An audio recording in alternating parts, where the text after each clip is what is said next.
My daughter just yelled, "Action." Notice my eyes, do you? The bags under them.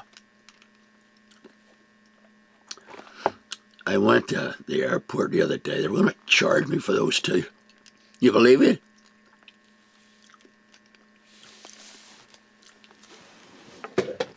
Very pleased you're here. I've got a wee frog in my throat. In fact, I heard a frog say, "I have a human in my throat." If you've just begun with this, we're very pleased you're here. I'm so kind of sweet. I'll swallow it in a minute. If you're in that little group, "Oh, you are, look, that's a nice scarf you're wearing. Getting a bit chilly, is it?"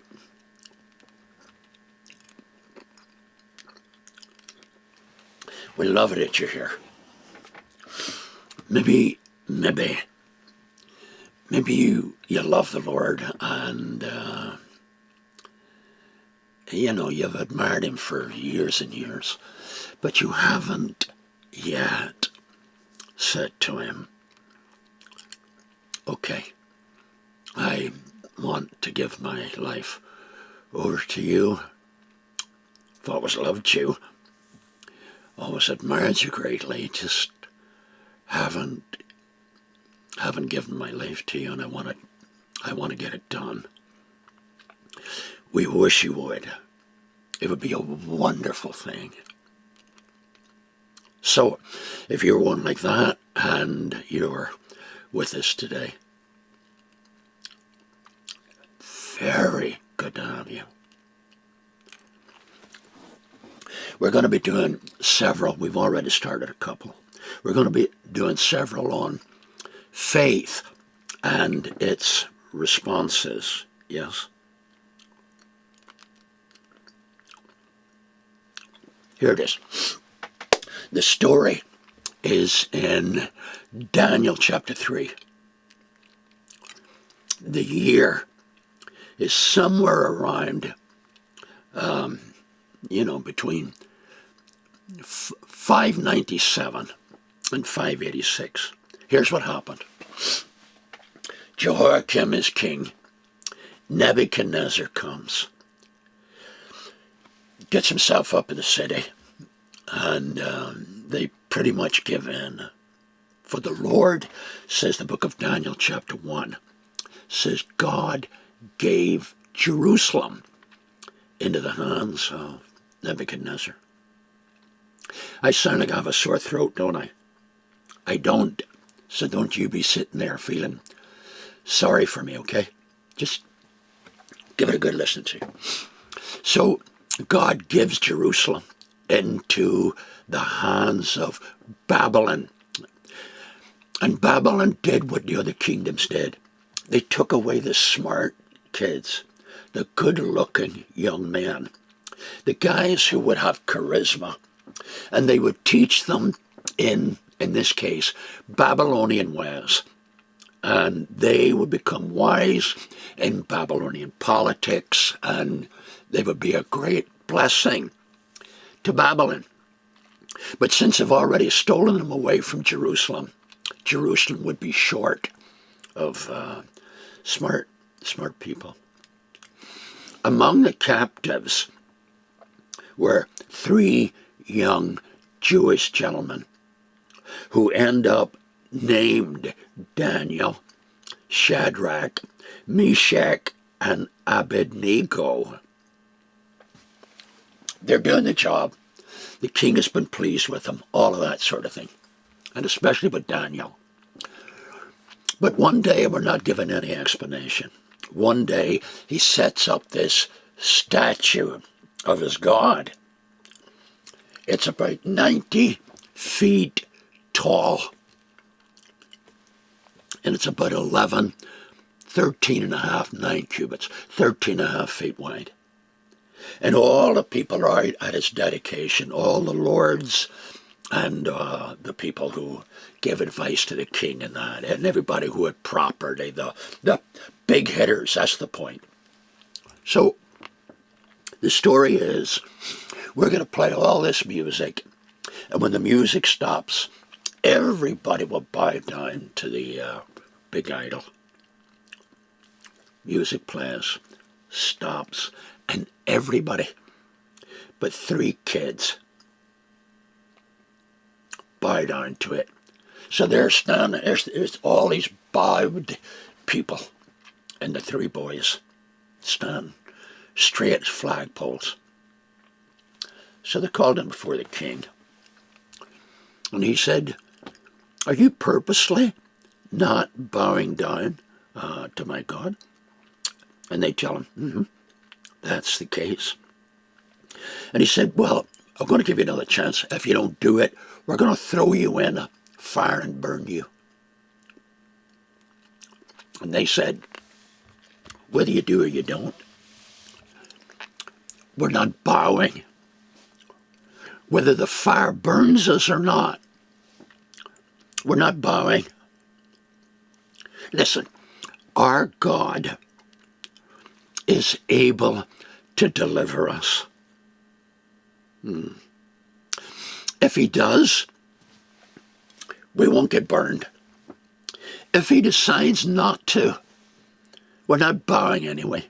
So one way or another, we're not doing it." It's a great story. Comfortable little room here. Maybe the comfortable one you're in. So it's a great wee story.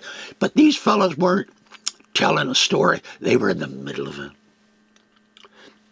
And when we talk about people's pain and people's loss and how God can take care of them and all of that, it's easy to say, especially if you're a talker like me. But if you're in the middle of it, it's not a story. If you're hanging by your thumbs, you don't want a Bible class or theology. You just want someone to stop it.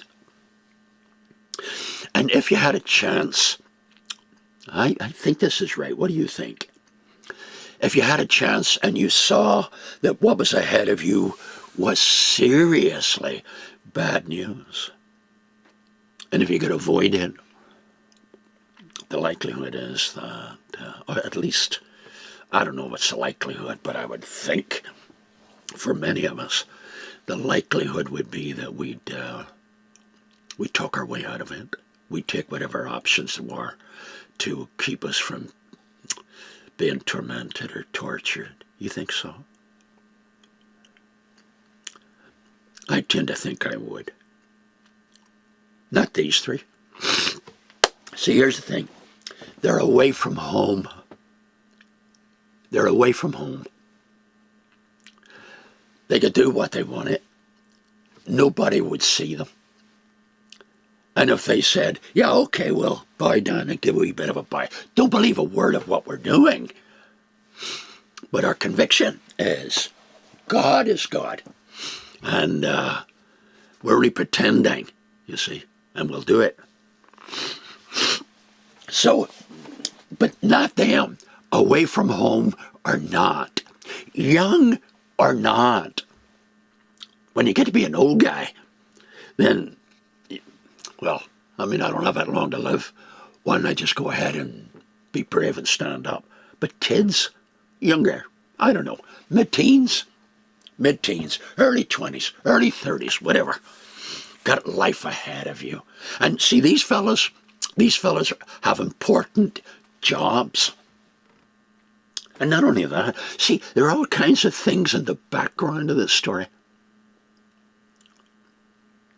You remember the story of Joseph? He's sold into Egypt. He's sold to a guy called Potiphar, one of the king's captains. He liked him. Potiphar liked him. And he gave him authority over his entire household. How about that for a job? There was nothing, the scripture says, except Potiphar. There was nothing that wasn't under Joseph. I forgot his name there. Not under Joseph's power. So Joseph owed him a lot. And then Mrs. Potiphar made her move on him. And he said, no. Now, of course it was a good thing for him to do. But it's not only saying no and spurning the woman. He owes everybody around him. And the temptation would be to do it. Not for her, and even with guilt feelings. Do it because you feel a debt to her husband. Of course, when you think that all through, you being Christian people, you think it all through, you think, well, he wouldn't have done it. You're joking. Well, he didn't do it and wouldn't do it, but you get under a lot of pressure various ways, and you do things you know you shouldn't do. You do things you really down in your bones you don't want to do. But Joseph wouldn't do it. These kids, they had this big job. They're being treated well. They've got this reputation. The king says, bow down to my God for me. And they say, no. It's hard. It's hard to say no to someone you owe, someone you like. A fella called Goethe, German guy, big wheel, politician, governor, all kinds of things, and a philosopher. He said this. He said, almost anyone can oppose their enemies. He said, but very few can oppose their friends or those they owe. You think that's right? I think that's right. These three said to the king, you've done us a lot of good, given us great jobs, treated us just right, but we're not doing it. And he said, I'm throwing you in the fire. They got the fire hotter and hotter. It was so hot that the fellows who were dragging them to the... This is all in the text, Daniel chapter 3. You'll read that at the house, won't you? Won't you? They drag the guys who are dragging them to throw them in the fire. They get burned. The heat overcomes them and they die. And finally the three boys are in the fire. And the king is watching from a distance. And as the story goes, he sees not just three. He sees four. And I'm wondering if I saw, maybe I didn't see. Did I see a hand saying 5 minutes? Then you moved your hand. You two fellas, would you cut that little peace line? I'm going to start again at that, throwing them in the fire. Okay? And Linda's going to wave tall. I just thought she was scratching her face. I thought she was telling me the time was up. So you will delete this section, will you? The fellows who were throwing him in the fire got too close. The fire was so hot, it overcame them. They finally get them in the fire. And the king spots it all, and he's watching. And it turns out that there aren't three, there are four. And what are they doing? They're not writhing in agony or anything. The text says, Daniel 3, says they're walking around in the fire. They're acting like they're having a shower. Hey? This is a great story. It's a great story of not only the faithfulness of the boys, but the faithfulness of God. So they're walking around, and the fourth one is like unto a son of man. There are those who think that the fourth person is Jesus. I'm sure, without arguing it right now, I'm sure that's not true. But it's an angelic visitor. It's someone who is letting them know it's okay. And of course, it's not just for them. It's for Nebuchadnezzar and all the people who are watching. By and by, he calls them, and out they come. Do you know there's not a smell, no aroma of burning or fire or anything? Not only on the boys is there none of that, and their clothes, there's none of it. Isn't that a remarkable deliverance? And don't you every now and again wish, if you've had a really tough time, some loved one has died on you, or some loved one is currently in real trouble, and you prayed about it and all of that. Don't you sometimes wish you would do something really remarkable, like the Daniel 3 story? I did. And I don't think it's unusual. But they wouldn't do it. They said, live or die, we're not bowing. Out they come, and Nebuchadnezzar's so impressed. He writes a confession that only the true God, not the God that he wanted him to bow to, but the true God is the one who could deliver them from the fire. What's the story in the book of Esther and in the book of Daniel? One of the big central messages is this. In those ancient kingdoms, and in the book of Daniel, between the Babylonian and the Persian kingdoms, you hear this in the text. The law of the Medes and the Persians, once that's put down, it can't be changed. So here's the story. These three kids are going to get burned up. And the law of the Babylonians and the connection with the Medo-Persian law, they have to die. That's what the Medo-Persians say. But God had said things also. And what did he say as the story unfolds? They won't die. So do you know what the big question is in the book of Daniel and in the book of Esther? You know what the big question is? Whose word, whose promises stands? Whose word is the word that we should take? And what's important here is that those three boys who knew about God's faithfulness and who knew about Israel and Judah's unfaithfulness, knew that whole thing, still said, we know that God is God. We know that God has made commitments to his people. And we know that he is capable of doing what he said. And we know that he is capable of dismantling the word of any king in the world. We know all of that. Whether he does or he doesn't on this occasion, we don't care. I'd love to be like that, wouldn't you? What is it that helps people do that?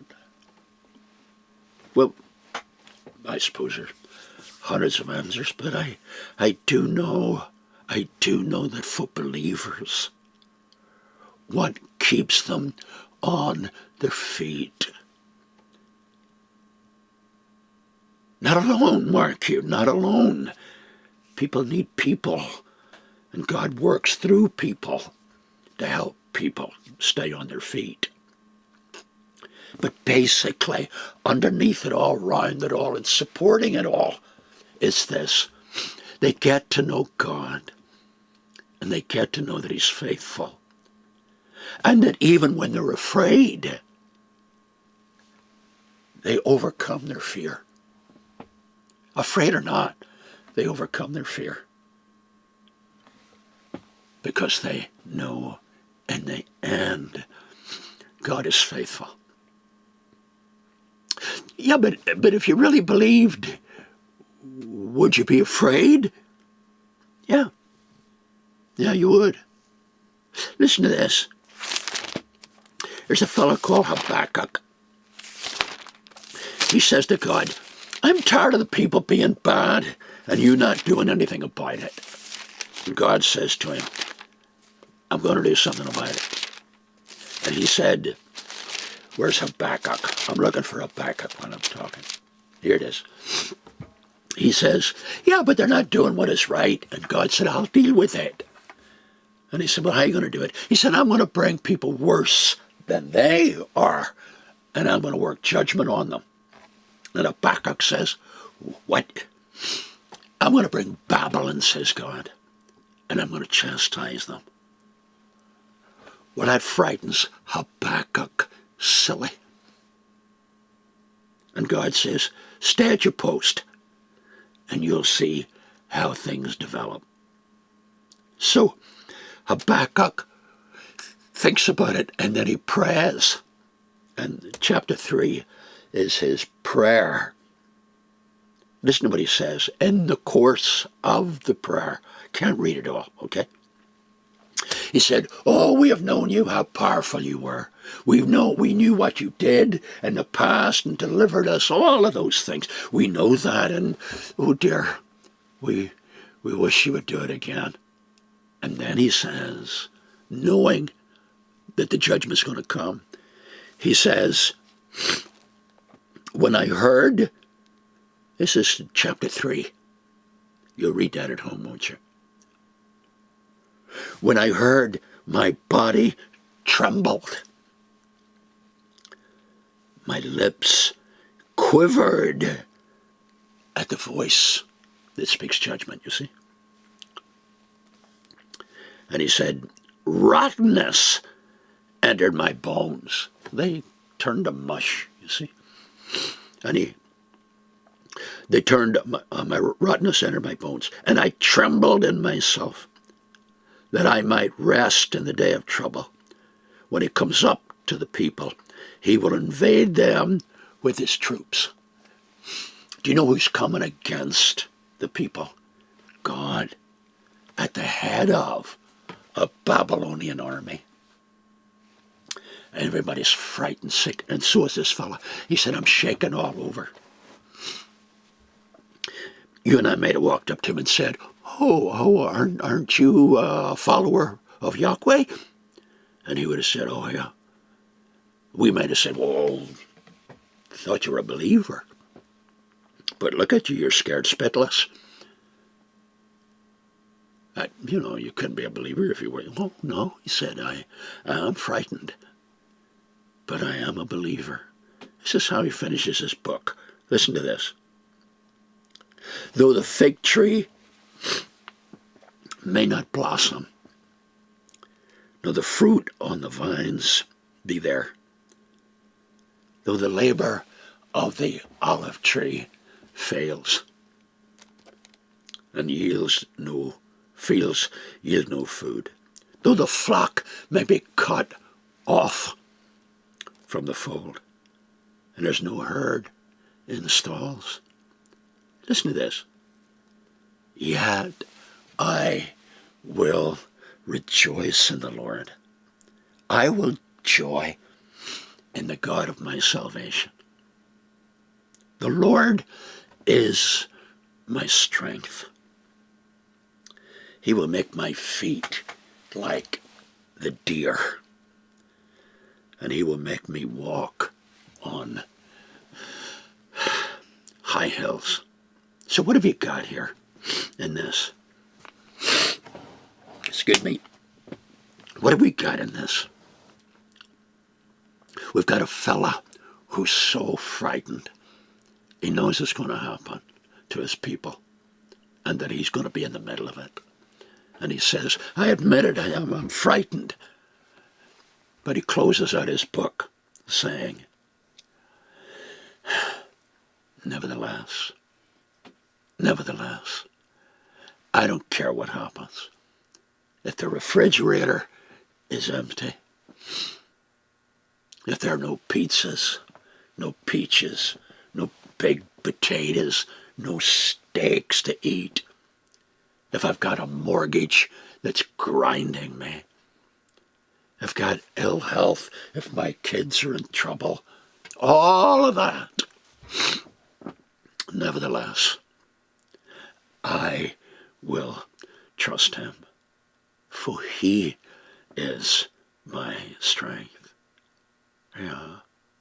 So if somebody tells you, if you really believed, you wouldn't be frightened, tell them gently, of course, that's baloney.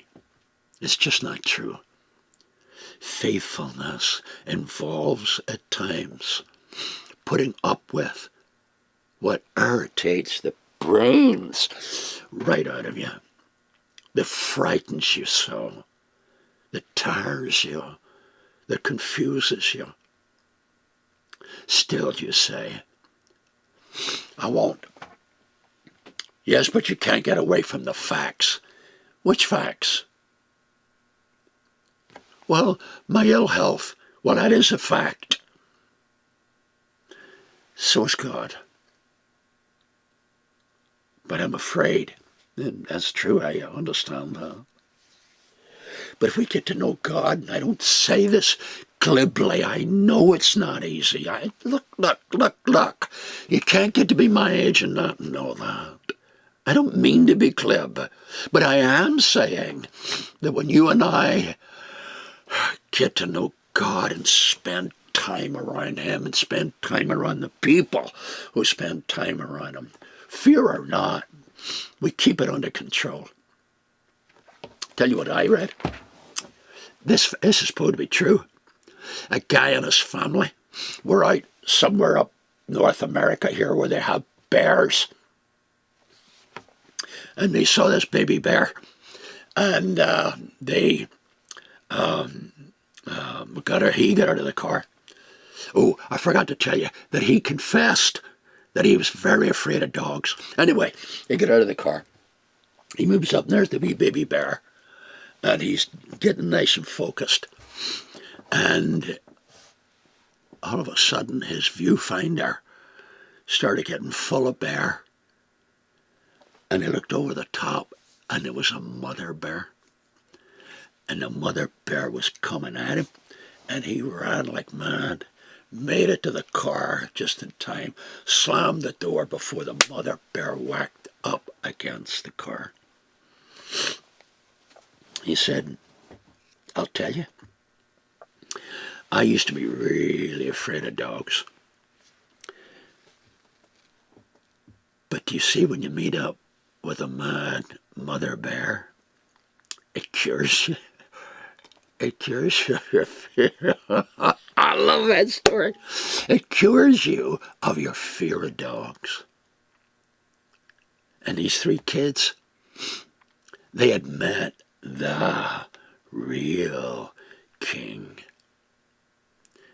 And they would have told him, meeting the real king, oh, I may be afraid of you, and maybe this, that, and the other, but meeting the real king cures you of your fear of the little rinky-dink kings. Is that a good story? I think so. Isaiah 6 has that, verses 1 and following. Okay, time is up. It's been lovely to have you. The Lord bless you and bless all yours with his rich, wise blessings. And give you joy in the midst of what happens. Gives you endurance in the middle of the tough times, okay? Please come back. Bring a friend if you think that would be a good thing. God bless.